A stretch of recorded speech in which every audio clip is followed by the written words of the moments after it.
ഒമാനിൽ പകൽ താപനില 45 ഡിഗ്രി മുതൽ 50 ഡിഗ്രി സെൽഷ്യസ് വരെ ഉയർന്നു നിൽക്കുന്ന സാഹചര്യത്തിലാണ് ഇന്ത്യൻ സ്കൂൾ വേനൽ അവധിക്ക് ശേഷം പുനരാരംഭിച്ചത്. ഇത് രക്ഷിതാക്കളിൽ വലിയ ആശങ്ക ഉയർത്തിയിട്ടുണ്ട്. മുൻ വർഷങ്ങളിൽ നിന്നും വ്യത്യസ്തമായി ഇത്തവണ ജൂലൈ പകുതിയിൽ തന്നെ സ്കൂളുകൾ തുറന്നതാണ് വ്യാപക പ്രതിഷേധത്തിനിടയാക്കിയത്. ഈ സാഹചര്യത്തിലാണ് ഇന്ത്യൻ സ്കൂൾ ഡയറക്ടർ ബോർഡ് പുതിയ പ്രതിരോധ മാർഗങ്ങൾ വിശദീകരിച്ചത്. കുട്ടികൾക്ക് സുരക്ഷിതമായ പഠനാന്തരീക്ഷം ഉറപ്പാക്കിയിട്ടുണ്ടെന്ന് ഡയറക്ടർ ബോർഡ് വിശദീകരിച്ചു. കാലാവസ്ഥ അനുകൂലമാകുന്നതുവരെ രാവിലെ നടത്തുന്ന സ്കൂൾ അസംബ്ലി, കായിക പരിശീലനങ്ങൾ, ഔട്ട്ഡോർ ആക്ടിവിറ്റികൾ എന്നിവ പൂർണ്ണമായും നിർത്തിവെച്ചു. ക്ലാസ് മുറികളിലും ക്യാമ്പസിലും ശുദ്ധമായ തണുത്ത വെള്ളം ഉറപ്പാക്കും. അധ്യാപകരുടെ മേൽനോട്ടത്തിൽ കുട്ടികൾക്ക് കൃത്യമായ ഇടവേളകളിൽ വാട്ടർ ബ്രേക്കുകൾ നൽകുമെന്നും അധികൃതർ അറിയിച്ചു.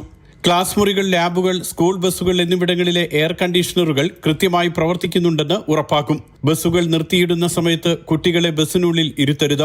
ചെറിയ കുട്ടികൾക്കും ആരോഗ്യ പ്രശ്നങ്ങളുള്ള വിദ്യാർത്ഥികൾക്കും പ്രത്യേക കരുതൽ നൽകാനും സ്കൂൾ ക്ലിനിക്കുകളിൽ പ്രാഥമിക ശുശ്രൂഷാ സൗകര്യങ്ങൾ സജ്ജമാക്കാനും നിർദ്ദേശിച്ചതായി director board chairman Sayyid Ahmed Salman അറിയിച്ചു. Mathrubhumi news, Muscat.